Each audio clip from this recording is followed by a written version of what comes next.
장관이 취임한 이후에 법무부가 검찰 고위간부 인사를 전격 발표했습니다. 검사장급 검사 32명 인사가 단행이 된 건데요. 그중엔 조국 전 법무부 장관 일가 관련 수사를 지휘한 검사들이 포함됐습니다.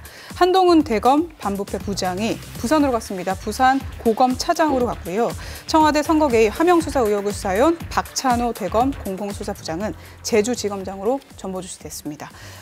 대검찰청 지휘부가 사실상 대거 바뀐 것 같습니다. 일단은 대검의 핵심 참모 요원들이 지방 검사장이나 차장 검사로 내려간 겁니다. 네.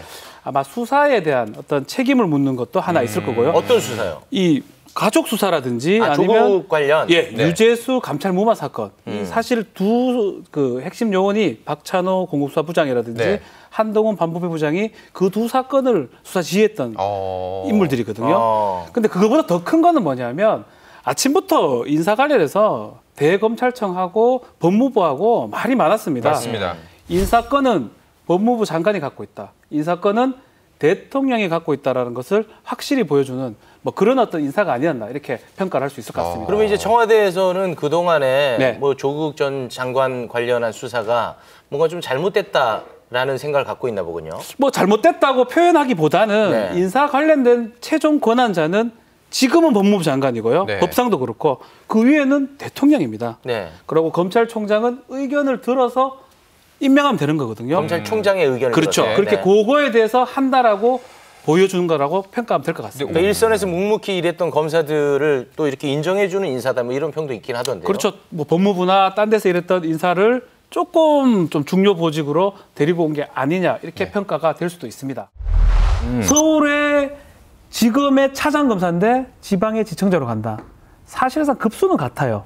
그렇지만 사실상 자천성 인사로 보는 게 맞습니다. 이제 일각에서는 현 정부 수사를 방해하려고 이렇게 인사를 단행한 거 아니냐. 이런 의심의 눈초리가 있거든요. 그런 시각이 있을 수 있어요. 그렇지만 계속 얘기하지만 지휘 라인만 바뀌었을 뿐이지 직접 수사를 하는 사람은 부장, 부부장, 평검사들입니다. 그 사람들은 그대로 있기 때문에 수사를 하는 데는 큰 문제가 없다.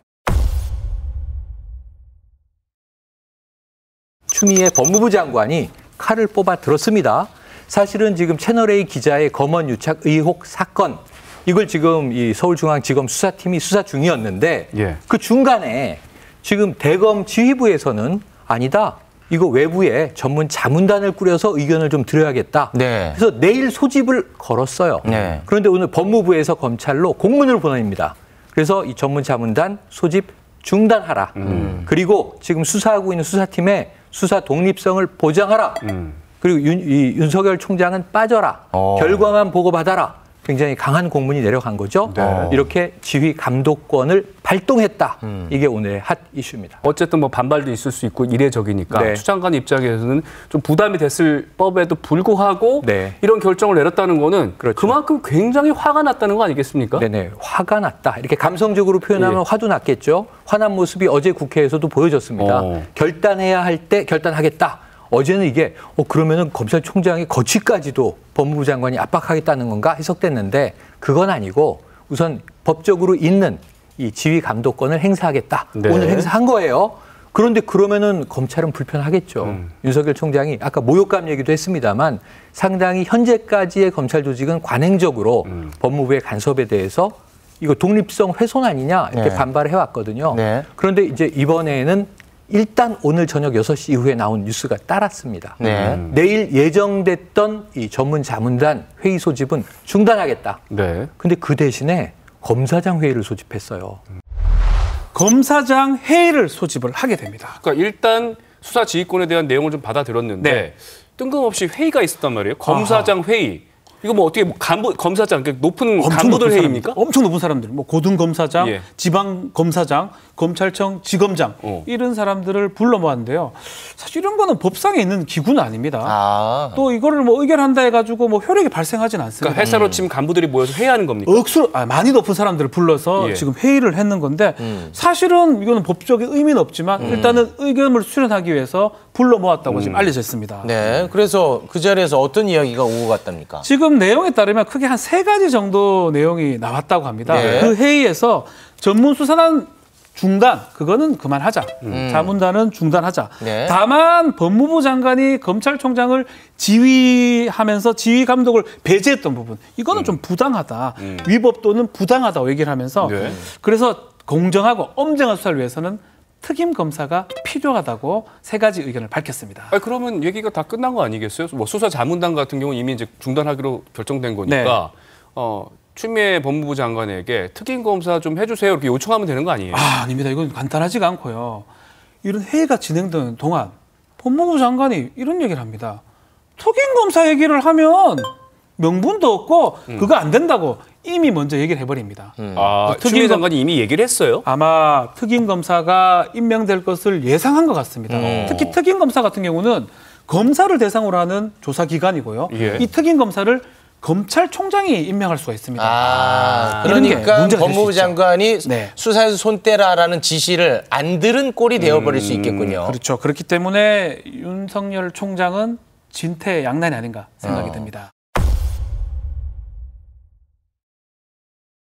라임 사태 간단하고 깔끔하게 정리부터 하고 가죠. 맞습니다. 라임 자산 운용 회사입니다. 네. 근데 펀드나 이런 걸 판매하는데 판매하는 과정에서 부실 운용을 했고 특히 돌려막기를 하다가 큰 피해가 발생합니다. 네. 피해자 4천 명 정도 되고 1조 원에 해당하는 그런 피해가 발생하게 되고요. 네. 이걸 우리가 라임 사태를 하는데 처음에 이 라임 사태를 봤을 때는 그냥 그냥 사기다 이 정도 생각했는데 김봉현 전 스타모빌리티 회장이 등장하면서 문제가 커집니다. 네. 여당의 정치인한테 뭔가 줬다라고 얘기를 네. 하고 있고요. 특히 재판에 나와서 진술을 하나 합니다. 그 진술이 뭐냐면 지난주 목요일 얘기했는데 강기정 전 수석이한테 돈이 갔다라고 얘기하면서 이거는 권력형 범죄다라고 했는데 그 바로 다음 날 그렇죠. 편지가 공개가 돼요. 김봉현 전 회장의 이 편지로 또다시 논란이 커지고 있는 상황입니다. 이 편지 한 5장 분량 정도 되는데 편지 내용을 좀 살펴봐야 되지 않겠습니까? 네.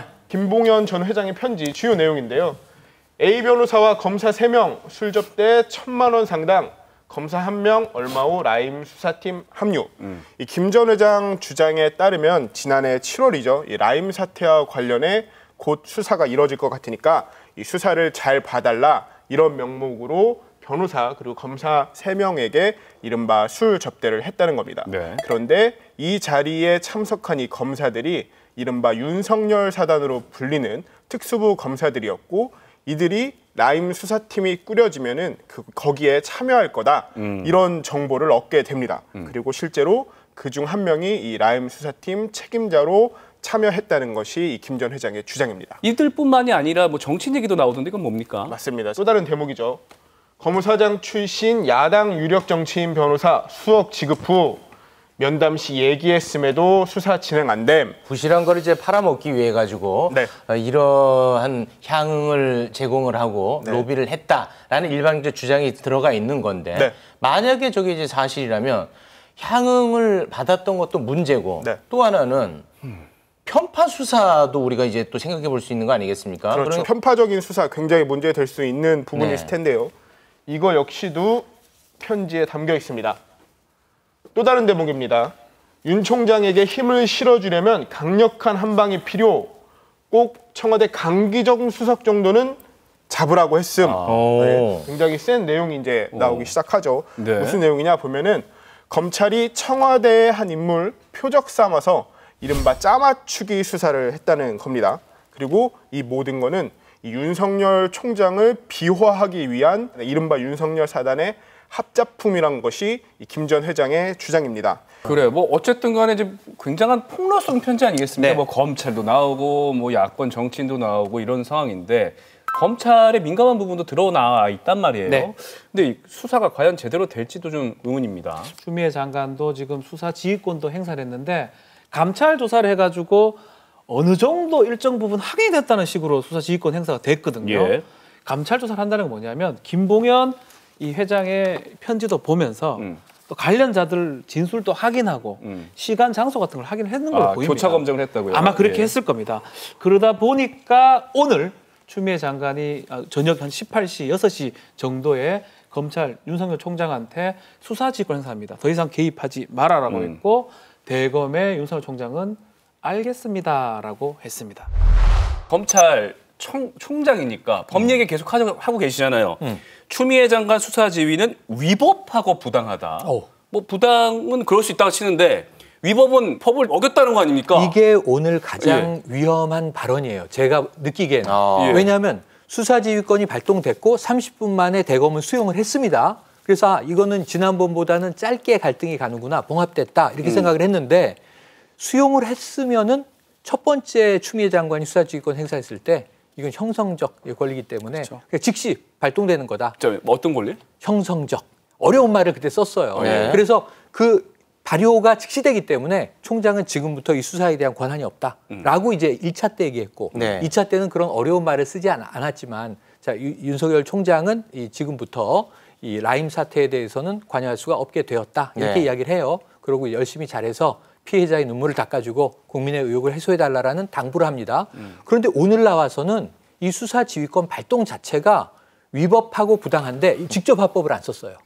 나는 그렇게 부당하다고 생각한다가 아니라 많은 대다수의 검사들과 법률가들이 지금 이 장관의 수사지휘권 발동은 부당하고 위법한 것이라고 하는 의견들을 가지고 있습니다. 이렇게 역설하거든요. 그러니까 사실은 나도 그렇게 보는 것으로 생각한다라고 추정해도 무방하다라는 설명 아닌가 싶어요. 알겠습니다. 법률가시잖아요. 가장 무서운 부분입니다. 사실 수사지휘권이 절차적으로 검찰청법에 있는 거고요. 행사할 수 있습니다. 법무부 장관은 일반 사건은 아니고요. 검찰총장한테 수사지휘권을 행사하도록 돼 있고 역대 3번째 지금 행사된 겁니다. 그렇기 때문에 지금 그 내용의 얘기를 하면서 이렇게 하는 거에 대해서 많은 안에 검사들이나 법률가들이 잘못됐다라고 얘기하는데 법적으로 절차적으로 문제는 없는 거거든요. 또 오히려 라임 말고 나머지 지휘권 행사했던 부분은 측근이나 친인척, 배우자 관계된 부분입니다. 그거기 때문에 검찰총장이 직접 수사를 행사하기에는 부담스러운 측면이 있는 거기 때문에 저는 이거를 위법하거나 잘못됐다 보기는 어렵다고 생각합니다. 좀 과한 표현이었다. 감찰 결과 확인된 검찰총장의 비위 혐의가 매우 심각하고 중대하여 금일 불가피하게 검찰총장에 대한 징계를 청구하고 검찰총장에 대한 직무 집행정지 명령을 하게 되었습니다. 총 5개의 크게 근거가 있는데요. 이 근거를 좀 보면요. 첫 번째, 언론사 사주와의 부적절한 접촉이 있었다. JTBC 태블릿 PC 관련된 사건이 진행 중인 그 상황에서 사건 관계자죠. 홍석현 회장을 만났답니다. 이 부분은 뭐 검찰 강령 위반일 가능성이 높습니다. 그래서 부적절하죠. 두 번째가 좀 상당히 오늘 처음으로 알려진 내용입니다. 불법 사찰. 오늘 처음 알려진 내용인데 상당히 중요한 내용 같습니다. 올해 2월 달에 있었던 내용이고요. 대검의 수사정보 정책관실에 판사에 대한 뒷조사를 시켰어요. 좀 놀라운데 울산 사건, 청와대 하명 사건이죠. 그리고 조국 전 장관 사건 등 관련된 판사의 이제껏 정치적 판결을 어떻게 했는지 또 주위의 평판은 좀 어떤지 특히 이제 우리법연구회라고 진보 성향의 어떤 법원 내에서 모임이 있습니다.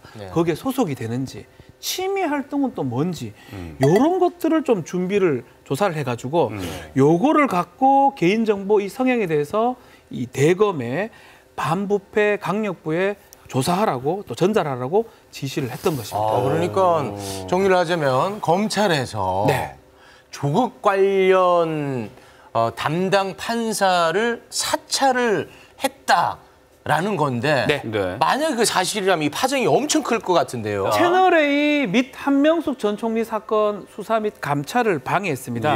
특히 최측근이죠. 한동훈 검사 감찰을 중단시키고 이 성명 불상자한테 대검 감찰부장이 구두 보고도 없이 한동훈을 감찰하겠다 일방적으로 문자 통보했다고 알렸고요. 이것이 계기로 이게 언론 유출됐습니다. 이 부분 또 문제가 됐고. 그러니까 감찰을 하는데 좀 뭔가 부당하다. 그렇죠. 이런 걸 이제 언론에 계속 흘렸다는 거죠. 본인이 흘렸다는 거고. 네 번째로는 자신의 감찰을 방해했다는 겁니다. 대면 조사 과정에서 본인이 조사를 좀 해달라고 이 법무부에서 감찰을 요청을 했는데 이 부분을 계속 거부를 하고요.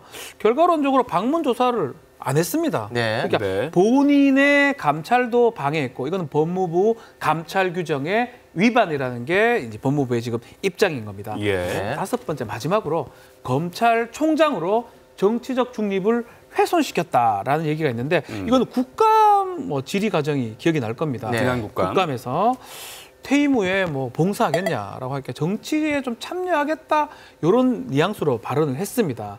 국민을 위해서 어떻게든 좀 봉사를 할 수 있으면 하겠다라고 했는데 또 대권 여론조사에서 상당히 높은 여론 수치가 나왔거든요. 예. 적극적으로 조치하지 않는 것, 정치적 중립 위반이다라는 게 법무부 추미애 장관의 근거입니다.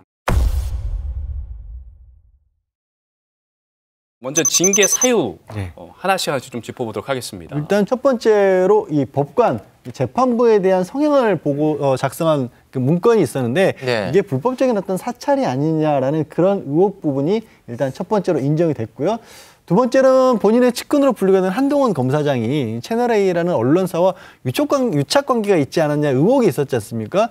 그 부분을 대검 감찰부에서 감찰에 들어가는데도 불구하고 갑자기 인권부로 재배당을 하는 거 이런 걸로 인해서 감찰이나 수사를 방해했다라는 게 두 번째와 세 번째가 됐고요. 또 지난 10월이죠. 국정감사 자리에서 퇴임하고 뭐 하실 겁니까? 라는 식의 질문들이 있었을 때 정치를 할 수 있을 것 같은 그런 느낌을 줬었고 이후에도 몇 차례인가 이걸 시정할 수 있었는데도 불구하고 시정하지 않았기 때문에 정치적 중립 의무를 위반한 게 아니냐 이 네 번째까지 해서 이게 인정이 된 겁니다. 네. 언론사 사주 만나고 했던 그런 부분이 이제 빠졌나 보군요. 네, 그렇습니다. 네, 알겠습니다. 그러면 정직 2개월을 결정 내린 그 의미를 어떻게 우리가 해석해야 됩니까? 사실 이 중징계라고 말씀을 드렸지만 일반적인 만약에 평검사였다면 2개월이면 그렇게 무겁다고 볼 수가 없어요. 여기서 4가지나 인정된 걸 보면 그동안에 다른 검사들의 징계 내역에 비춰봤을 때 그렇진 않은데 이 검찰총장은 첫째로 임기가 2년이지 않습니까? 네. 정직을 결정하면서 뭐 3개월, 6개월 하게 되면 임기를 사실상 보장받지 못하는 그런 결과가 될 수도 있기 때문에 장기간의 정직을 하기는 어려웠을 것으로 보이고요. 아무래도 헌정사상 초유의 검찰총장에 대한 징계니까 원래는 징계위원회에서 징계가 그렇게 형사재판처럼 엄격하게 따지지는 않거든요. 하지만 이번 징계위원회에서는 마지막에 어찌 보면 행정소송까지 갈 것까지 고려를 해서 거의 재판에 준할 정도로 엄격하게 그러니까 다른 이견의 소지가 없을 만큼 공통된 부분을 최소화시키다 보니까 나름으로는 좀 보수적인 어떤 결정이 나온 게 아닌가 싶습니다. 오늘 또 추미애 장관이 사의를 표했어요. 이것을 어떻게 해석을 해야 되는 겁니까? 사의를 표명한 게 윤석열 총장에 대한 징계를 제청을 하면서 징계 결정이 이렇게 됐습니다라고 대통령께 보고를 하면서 동시에 사의도 표명을 한 겁니다. 그러니까 그 얘기는 결국 이제 공수처법도 통과가 됐고 또 이 징계도 절차도 마무리가 됐기 때문에 이 법무부 장관으로서 자신의 소임은 다 했다라고 그렇게 판단을 한 걸로 보이고요. 또 어떻게 이유가 어찌 됐든지 간에 지금 법무부 장관과 검찰총장 간의 갈등처럼 비춰지는 걸로 해서 국민적으로 피로도도 많이 쌓여 있었지 않습니까? 법무부로서 검찰을 관리 감독해야 되는 총책임자로서 여기에 대한 정치적인 책임을 지겠다라는 그런 의사표명으로 보입니다. Stay